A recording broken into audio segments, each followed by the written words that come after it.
Hello and welcome to Planet Waves TV. Today's edition is for Monday, the 1st of December, 2025. Thanks for joining me. I'm Eric Francis Coppolino, the world's only investigative reporter astrologer, here with a report on the Gemini Full Moon, which happens on Thursday. It looks like it's going to be Thursday at 6:13 p.m. Eastern Time.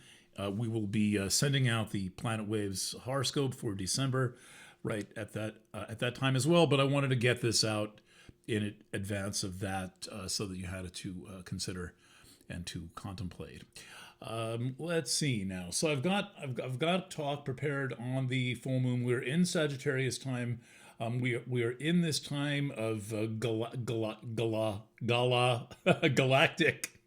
galactic stuff. Like Sagittarius is a very, very interesting sign. And I think that Sagittarius is potentially the only sign where the physical features located in that sign describe the theme of the sign. We're not talking about symbols here. I'm going to get into that in a second. We're not talking about like something that, looks like a bull. And in case you've never seen a bull, you can just say, "Whoa, look at all of those stars." Has anyone seen the planetarium version of South Park, the spoof on the kids go to the planetarium, but it's really a brainwashing thing, and they're projecting all kinds of subliminal messages through the projector into the minds of the children to get them to join the cult of planetarium. And Stan or Kyle says all the constellations look the same. I would agree. I think that all the constellations look the same, and there is no bull in Taurus. There are no fishes in Pisces. It's totally a projection. But Sagittarius is different. I want to get to why I think Sagittarius is different and how Sagittarius is different. But I will say this: I have been working on the Comet, on 3i Atlas. This thing here, this beautiful, incredible thing that really cannot be so seen with the naked eye. You have to use telescope of some kind to see it. But this is what it looks like, and I cut a whole big bunch of its tail off to be able to get it into this vertical format here. But this is and I'm working out what I think the message of this comet is. I don't want to get into it tonight, but very briefly, it is not a thing in our solar system. The orbital period of this thing is not known. It is believed to have come from the Oort cloud, the thing way behind the Kuiper belt, which is all the stuff way beyond Neptune. So it's kind of out there from the realm of Sedna, and it's made its way into the pretty much kind of the inner solar system of the Earth. I think it's inside the orbit of Saturn. I did not check that, but it's pretty darn close to our sun. And the most important thing to know about this comet is that it is not cyclical. It's not the kind of thing like Halley's or Chiron that keeps going around and around. Rather, it is a thing that is just passing through, grazing the solar system on what's called a hyperbolic trajectory. That's like an orbit, whoosh, like that. It just passes through. And it's certainly interesting. And no, I do not think that this thing is any form of a spaceship. This is pure digital hype, grab headlines bullshit. Once you've seen that trick done 30 or 40 times, it ceases to be interesting. But I have obtained and interviewed an astronomical source, a deep space guy, also a minor planet guy, who I'll introduce you to his work later. But I discovered him because he is the discoverer of Algira, and I was writing about Algira doing the Gemini reading, and I thought, why don't we see who discovered that? And I looked him up in Wikipedia. I found his email address in 3 minutes. I sent him an email. I said all the right things, and he wrote right back to me. And not only that, he said, "Yeah, when I was younger, I started casting horoscopes to see what I could find, and now he is one of the important dudes at the Southwest Research Institute (SWRI), where Alan Stern works. Alan Stern led the New Horizons mission to Pluto. He appeared on this channel 1 year ago, if I remember. I will add in that interview. It's great. It's half an hour. Hardly anybody's ever seen it. It is fantastic. And it's kind of, there are probably other people who could do this interview, but not as well as I could. All right, so this is the discovery chart of 3i Atlas. We will get to this discovery chart. I am still working it out. It was discovered on July 1st, 2025, and it was discovered, as far as I know, by a digital system that that photographs the sky. Does anyone know how these discoveries are made? It's not like when you discover a new planet out in the Kuiper Belt, and now something like this.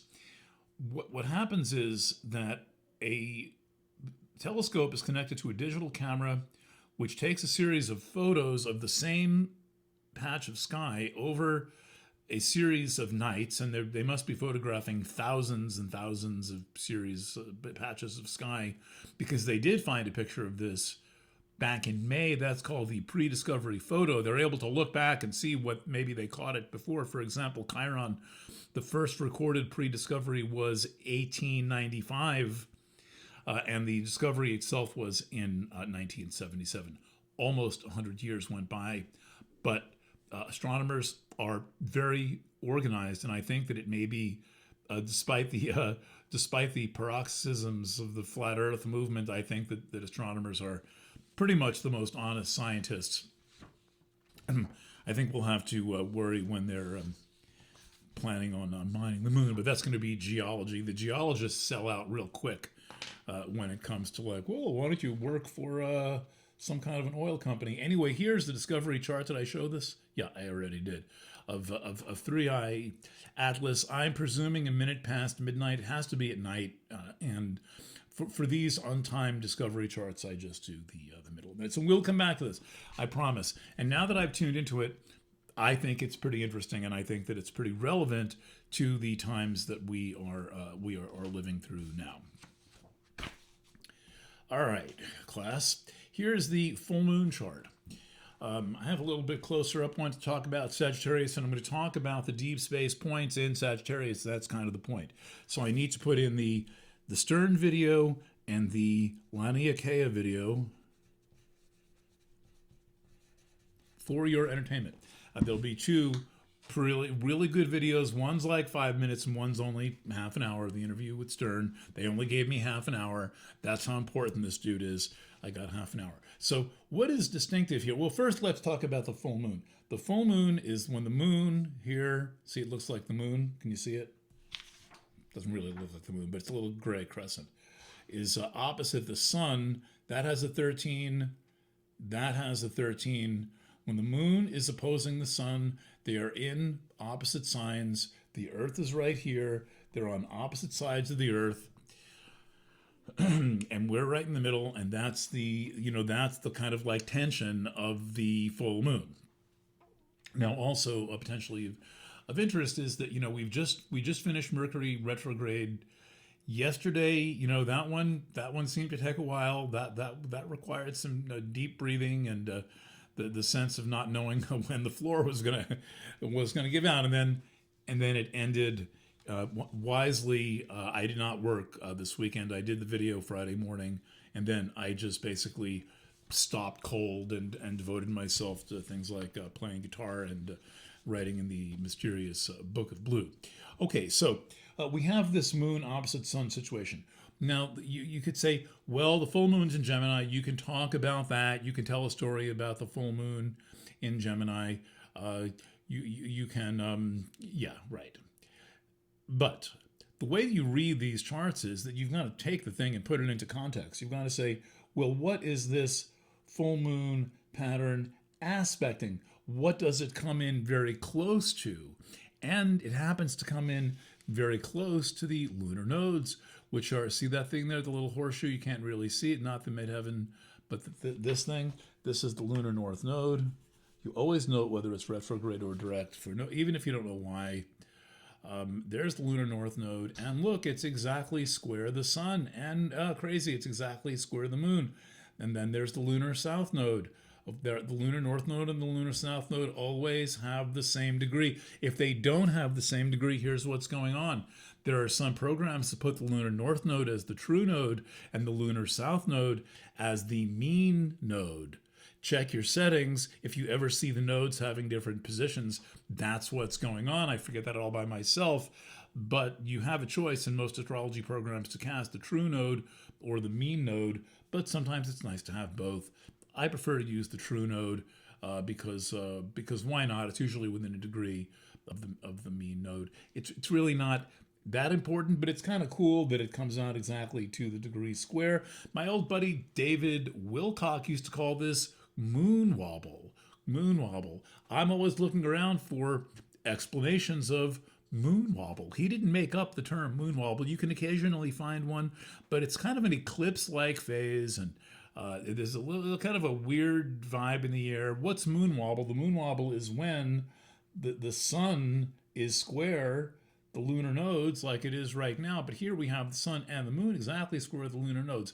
This is an eclipse-like event. An eclipse-like event has a little bit of a feeling of a point of no return. That's the sense of an eclipse, that you're going to get sent through this opening. Full moons also have the quality of releasing a deadlock. That's one of the main properties of the full moon, is it releases a deadlock. So you can be at loggerheads and you just you set the meeting for the time of the full moon. I did this once to Radio Woodstock, my old friend Pisces, Gary Chetkov. Here's how I worked this one. So I knew the full moon could resolve a deadlock. Chetkov, because he's a businessman, was charging my friend Jerry and my other friend Bernie. I had some guys paying $750 a week, $1995 a week, so that I could do a version of Planet Waves FM called Radio Navigator on Radio Woodstock from 11 o'clock to 12:30 on Sunday night. They're not going to sell a single ad at that time of night. They were charging us $750. That's like $1,500 now to be on the radio for 90 minutes and entertain their listeners. I couldn't stand this. So I scheduled a meeting with Gary, who I love and who loves me. So I knew that I could push him a little bit. And my show was fantastic. It was the predecessor to Planet Waves FM. So I sit down with Gerald Montano in Gary's office. I'm like, look, you can't charge. This is right at the full moon. I said, Gary, you can't be charging us money to do this show. We're doing a service to the community and a service for the station. I'm offering my talent for nothing. Nobody's going to sell any ads. And then finally, in a kind of a mocking gesture, I stood up on the chair across the desk of the guy who owned the radio station and started yelling at him. Not really yelling, but yelling. Yelling like a little bit of drama, right? And I sat back down and he said, all right, that was it. He staged us down to $450 for the next 4 weeks, and then the rest of the show ran for free. We were never charged again to do the show. Ran for 75 weeks, and I got a lot of experience doing live radio. So that was back in I guess that was like in 1995 or so. All right, so that's my point of that entertaining little story, was that the full moon will break a deadlock. I'm not sure what mundane astrologer taught me that, and you might not hear people talk about that. That's why you have to pick up these nuggets of wisdom. And some of the most important nuggets of wisdom in astrology are what to do with an aspect. What do you do when things are like this? What's the advantage that you have? How do you play this? What do you do? So I learned to schedule controversies during the void of course moon. What's a good use of a void of course moon? If you're an astrologer and you have the power to schedule the meeting, and there's going to be a big blow up, but you want the big blow up to be irrelevant, schedule it during a void moon. You start to think, there's some magic working here. Okay, now what's special about this time of year? What's special about this time of year is that in Sagittarius there are two deep space points. I was talking about how Sagittarius is the only sign that actually kind of has the things that, it's not some kind of a figment. Yeah, there's supposed to be an archer there and all that. And that's great. But it's not Chiron, by the way. That is some other archer than Chiron. Unless, you know how myths are. You know how gossip is. Myths are just a very elegant form of gossip. But in any event, there are two deep space points in Sagittarius. They're often confused. People don't really pay attention to them. Astrologers really don't care. I was ranting about this in 1998. Then it got me an article placed on Rob Brezhny's website for a couple of years. It's called Astrology is the Art of Bullshit. You can find it in the Wayback Machine if you go looking, or if somebody reminds me, I'll post it. So the Galactic Center is one of them, and the Great Attractor is the other one. They are different, very, very different things. So, but it happens that this full moon is happening with the sun in a almost 1 degree conjunction with this thing called the Great Attractor. I'll get into the difference in a second. The Great Attractor today is at 1418. It doesn't move on its own. All that moves is the Earth's wobble, so the fixed stars don't move like planets move. They're fixed stars, but they appear to move because the Earth wobbles on its axis. That is called precessional movement. It's associated with the age of Aquarius and the age of Pisces and all of that stuff. So at the most adults today, baby boomers and Gen Xers, have the Great Attractor at around 13 and change. But today the Great Attractor is at 14 degrees and 18 minutes of Sagittarius. I'm looking at it constantly. I've been looking at it since I learned about it in the 1990s from Philip Sedgwick, one of the the great deep space astrologers of our time. There are something like 75 deep space points that can be put in the chart. I do not get carried away with this. I work with 3 deep space points. I work with the Great Attractor at 14. I work with the Galactic Center at 27 and 12. So just figure 27 because it's so close to the beginning of 27. And then I work with this thing called M87, which Tracy, for some reason, it's at 01 plus, which Tracy, for some reason, has changed the name inserennu.com, SERENNU, where you can find out the positions of all of these things and cast nifty charts like this to tell you more than you want to know. This is the original TMI of astrology. She is calling it the Virgo cluster, this thing here, the M87, but I call it M87. It's a super galaxy, and it's got very interesting properties. This does not come into today's conversation, but I use 3 deep space points, and I'll occasionally use fixed stars when that is relevant. It's kind of a frontier of astrology for me. Fixed stars are interesting, but I've got a lot to work with and don't need too much more. But when I do, I'm ready. Anyway, the sun is conjunct the Great Attractor. That's pretty intense, especially with the sun conjunct the Great Attractor to the moon opposite the Great Attractor and the lunar node square the Great Attractor.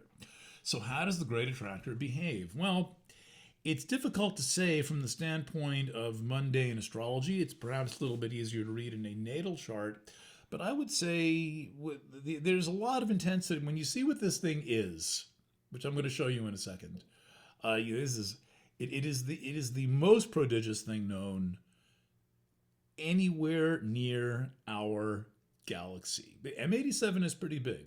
The Galactic Center, the Great Attractor, is like 100,000 times bigger because it's basically the focal point of 100,000 galaxies.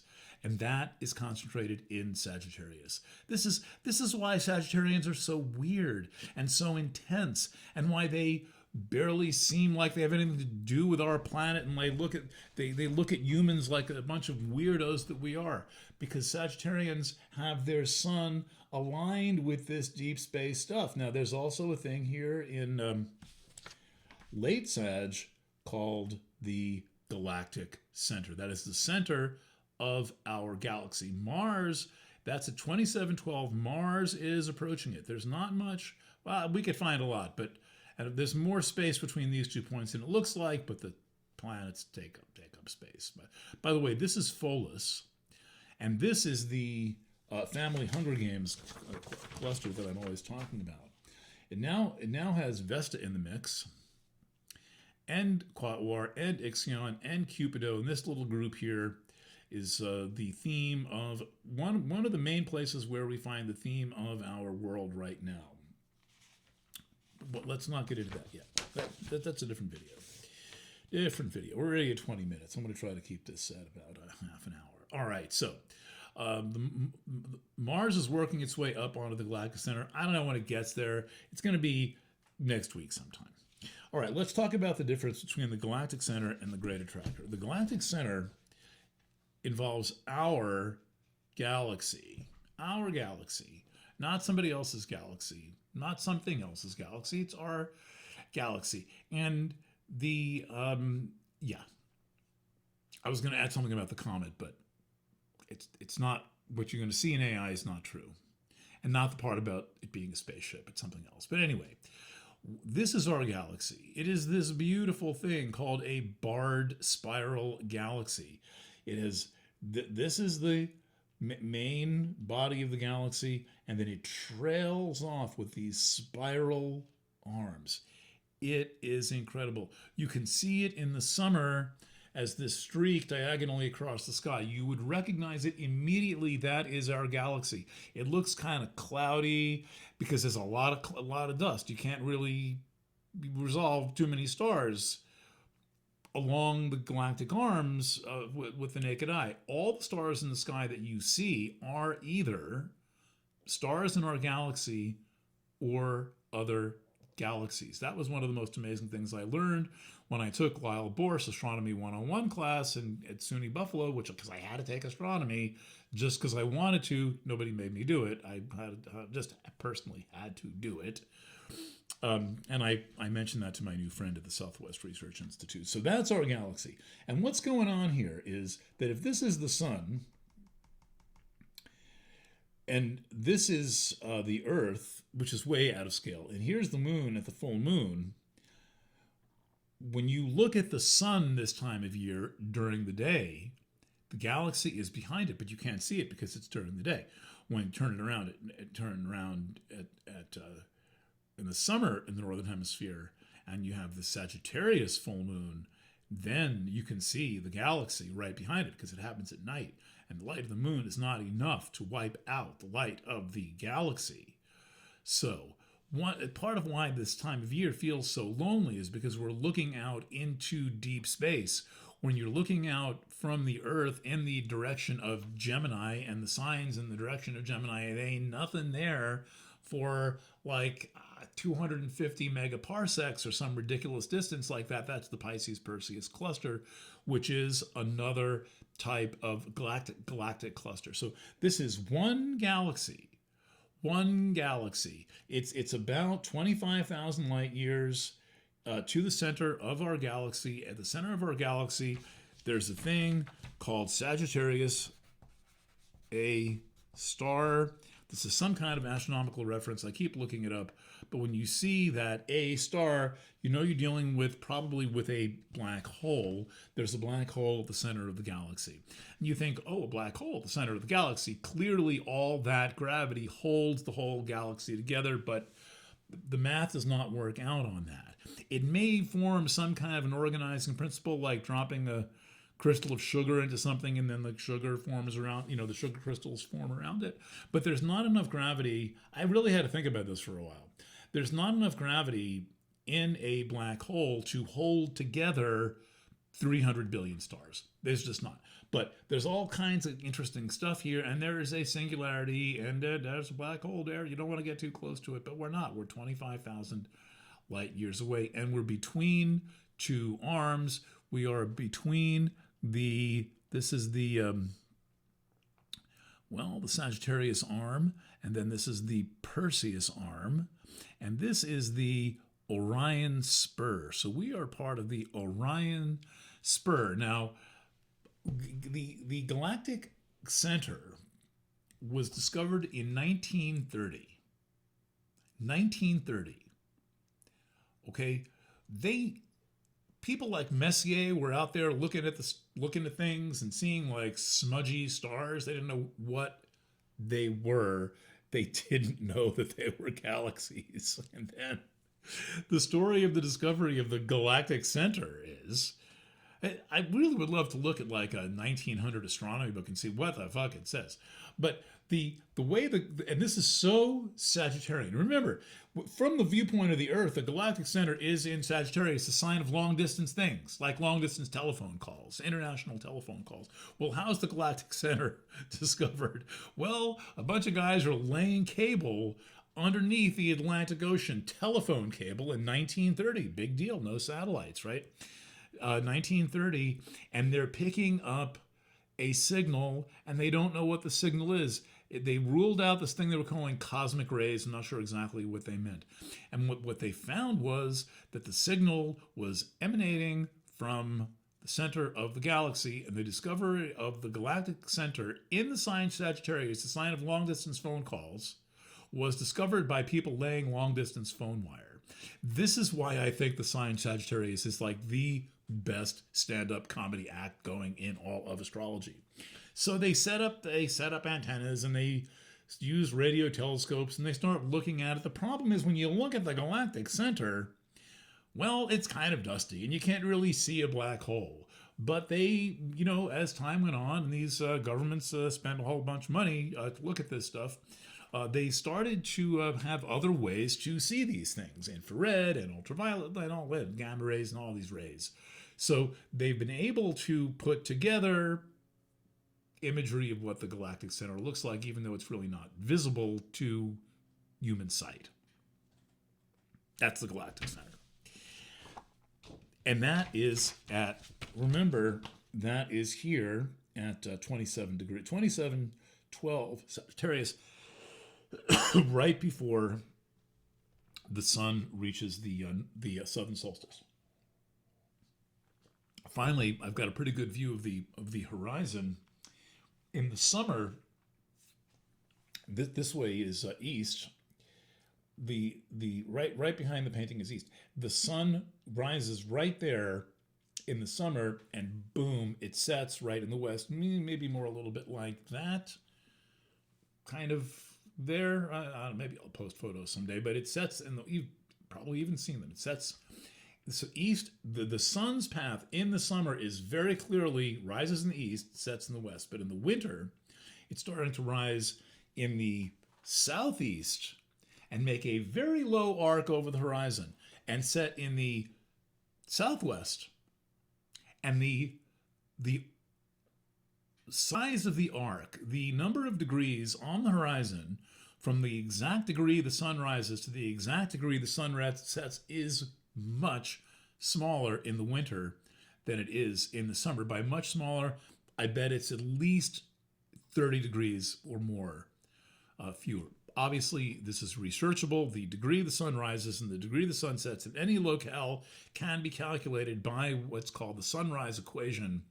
Sunrise equation never fails, can work for any place on Earth. It's not just a long list of all the places, because nobody's casting this shit for the middle of the ocean. But you can look it up for the middle of the ocean, and you know exactly the time and the degree of longitude where the sun rises on any day and where it sets on any day. Sometimes it's called the sunrise equation. Sometimes it's called the sunrise-sunset equation. That has the sun at 93 million miles. It accounts for the 23-degree axial tilt of the Earth. And the flat earthers just pretend all of this doesn't exist. You can't say the math doesn't work when the math works every time. In order to sustain the concept of flat Earth, they have to pretend that all of these impeccable predictions like the date, the place, the time, the duration, the width, the path of eclipses, the Saros cycle, all done using a 93 million mile Earth, sun to Earth distance, one astronomical unit, and the axial tilt, and correcting for precession, which has that little bitty wobble, because the Earth kind of wobbles like a top. All right, so enough about that. So the sun's going to get to the it's the moon. What am I saying? Mars is going to get there, and then the sun's going to get there about 3 days before solstice. Mars will get there this week. So we're going to have Mars on the galactic center. What's the galactic center in astrology? That's also difficult to pin down. I kept coming up with theories. I would come up with a theory at 4 o'clock in the morning. That's what the galactic center is. I figured it out finally after all these years. Forget to write it down. Then I'd figure it out again. Forget to write it down. This happened 3 or 4 times. Then I realized, okay, it's elusive. First of all, its meaning is so elusive that it slips through. It's a little bit Neptunian that way, the galactic center. But the galactic center is also a homing device. Yeah, I think it is a spiritual homing device. It is the kind of base camp. Burning Man, if you've been roaming around all day, it's nice to come back to base camp. And then they have, you can buy iced coffee and get ice and get your bike fixed. Well, the galactic center is base camp. And I wonder, we're here, if you get out to this arm, which arm is this? This is the Scutum Centaurus arm. If you're on a planet, on a sun, in one of these arms, like maybe here, where you're getting a little bit close to the galactic body, the sky's got to be pretty bright at night. There have got to be places where you can get sunburn at night because there are so many visible stars. Imagine all the stars you can see in the sky on a clear night, only imagine them being 1,000 times brighter. You would have daylight during the day and starlight at night, potentially so bright you had to wear sunglasses. There are places like that. I wonder if anyone's done a simulation. Okay, so if it's not obvious, I fucking love our galaxy. I feel like I am a citizen of our galaxy, and I put it into every chart, and mostly I just love on the thing. I mean, and by the way, obviously this is a rendering. We can't get far enough away from our galaxy to get a photo of it, but we can get far enough. We are far enough away from other barred spiral galaxies to see what they're like, and then to extrapolate and to make an approximate picture of what our galaxy is like. And remember, the main bar of the galaxy, this is spinning. It's spinning this way. It's spinning this way. And it leaves this trail of stars. It's freaking great. Remember, though, it's just one galaxy. And in our little section of space, it's a very small player. In fact, this dot is probably about 100 times too big. See all these dots here? And all the dots are galaxies. Again, drawn too large. And these are streaks of galaxies. This thing called Laniakea, which was mapped out by a fellow named Brent Tully, who granted me an interview for 1 hour and 15 minutes, knowing that I was an astrologer. That's the thing, these guys. And let me tell you something. The reason why these top astrophysicists grant me interviews is because they know that I take a serious long-term interest in astrophysics and planetary science. That seems to get me an exemption to being an astrologer. Because I can talk this shit for a non-PhD, non-physicist as good as anybody. And so I kind of always get the interviews. So if you want me to interview somebody, I'll write to them and I'll ask them. So this thing, Laniakea, has a focal point. The focal point is at 1418 Sag, right near where the sun's going to be at the time of the of the full moon. And this is in the direction of Sagittarius, and this is in the direction of Sagittarius, but they're off by about 13 degrees, but they're in the same general direction in the sky. And this is the focal point of this whole thing here. It too is invisible, according to Brent Tully. It is a massive pool of subatomic particles. Can anyone visualize a massive pool of subatomic particles? Not like an Olympic-sized pool, not like a little frog pond, not like a koi pond, but a pool of subatomic particles, so big that it forms the gravitational anomaly that is drawing toward it 100,000 galaxies at 1,000,000 miles an hour. Your mind is not big enough to comprehend this. I'm amazed they even figured this out. And when I have a question about this stuff, when I want to know, when I want to have some test of the veracity of this stuff, I get as high up the tree as I can get. And in the case of the Great Attractor, I got Brent Tully, who led a 3-person team that in the 2014 or something like that, actually figured out this. And that team, they're Hawaii, they live in Hawaii, they're at the University of Hawaii, they called it Laniakea, Great Heaven. And the Great Attractor at 14 and 18 degrees of Sag is this. And this is this huge creature. I mean, doesn't this kind of look alive? Like, doesn't this look like some kind of like thing swimming around in the ocean of space? I bet you it is. I bet you it is. And doesn't this look like some glorious thing? And what Tully said to me is, all of known outer space is organized in these super clusters. And when they take a picture like the Hubble Deep Field, they're looking at like a couple of arc, they're looking at 10 arc minutes. They're looking at like a band of space, like a little slice of the full moon. They're looking at it, and then you put on a clear lens, boom, you can see galaxies out to the beginning of time, the end of time. They've been there for a long time. And by the way, the Big Bang is a crock of shit. I know it's like the best explanation they got. People talk about it like it, they talk about it like, oh, well, the price of gas is $3.25. There's the Big Bang. There's the, I got up and had coffee this morning. No. The problem with the Big Bang, and they know this, the astronomers know this, is that if they predict a time for the Big Bang, and then they measure the distance of the most distant galaxies, it takes much longer. They have a massive contradiction on their hands. And plus, it's kind of bullshit to say that there's like 50 of these or something. They all kind of link together in this beautiful thing like this. I'm a pretty good artist, and maybe it's total bullshit, but it's really, if this is total bullshit, this is like grade A premium organic total bullshit. I'll take it. Science fiction is really one of my very favorite genres of literature. It is, science fiction authors just have an open mind, and they kind of tell a story. All right, so in any event, the sun is going to line up with this and the galaxy right around. It's happening kind of like right about now. So this is where we live.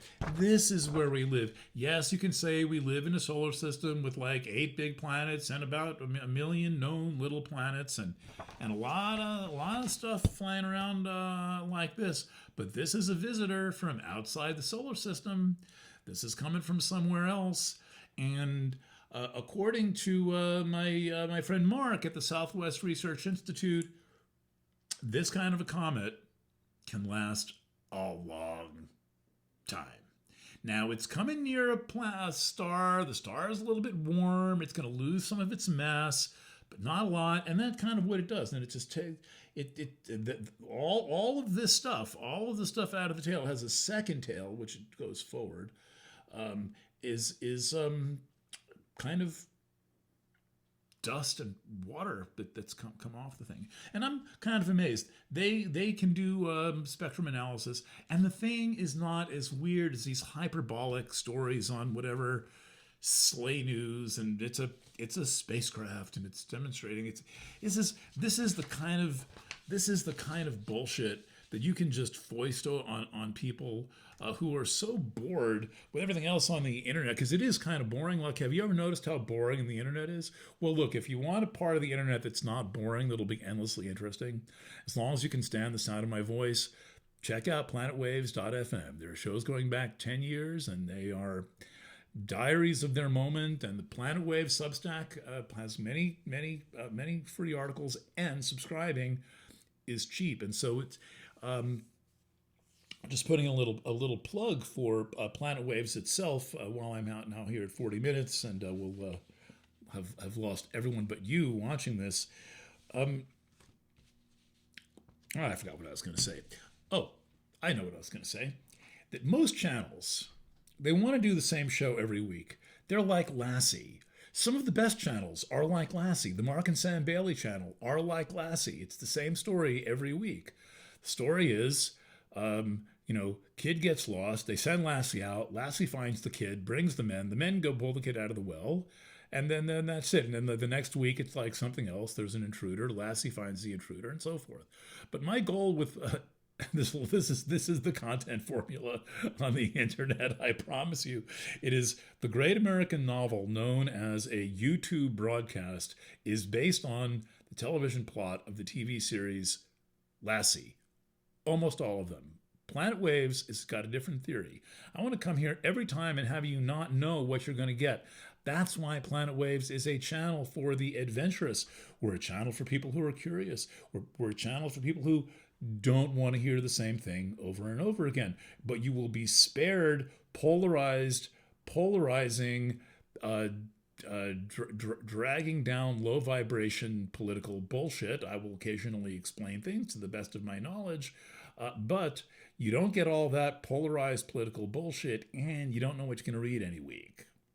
I have a conscious action.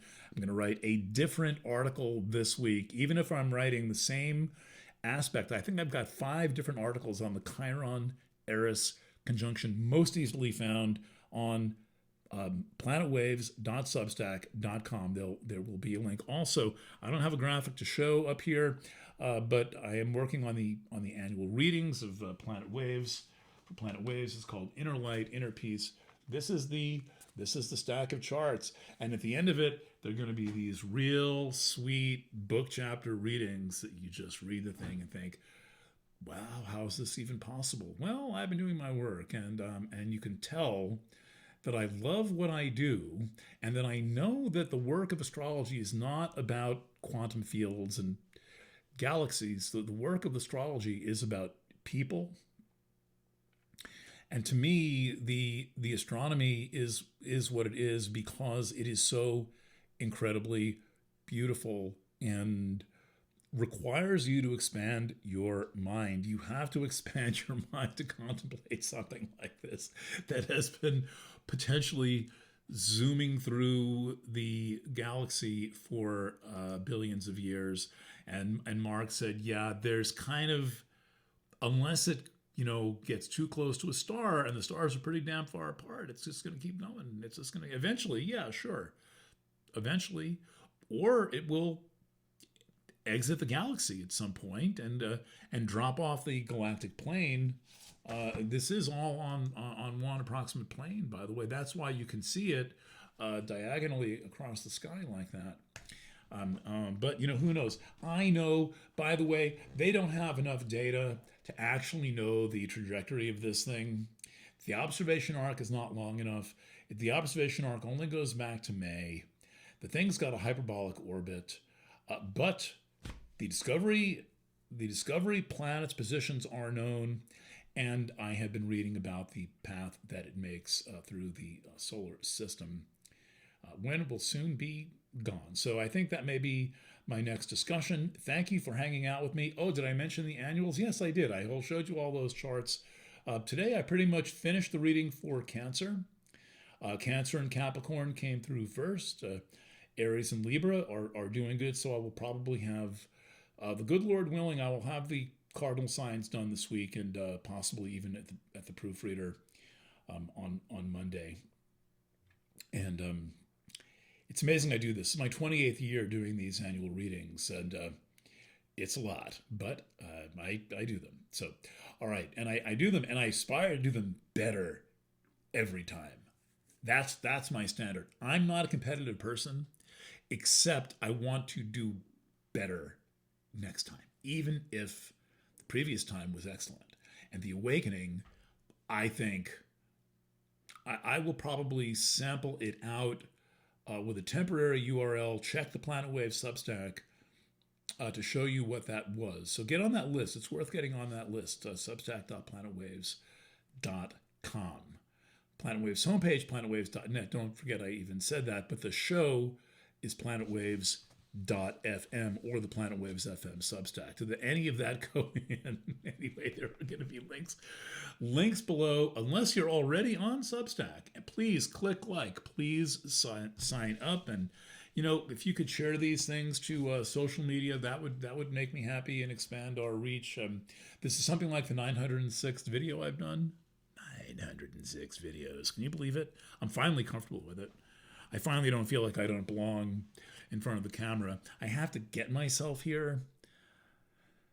I mean, I don't even have my photo on the front page of Planet Waves, but I will. People like video. You seem to like video. Write to me if you want. EFC@planetwaves.net.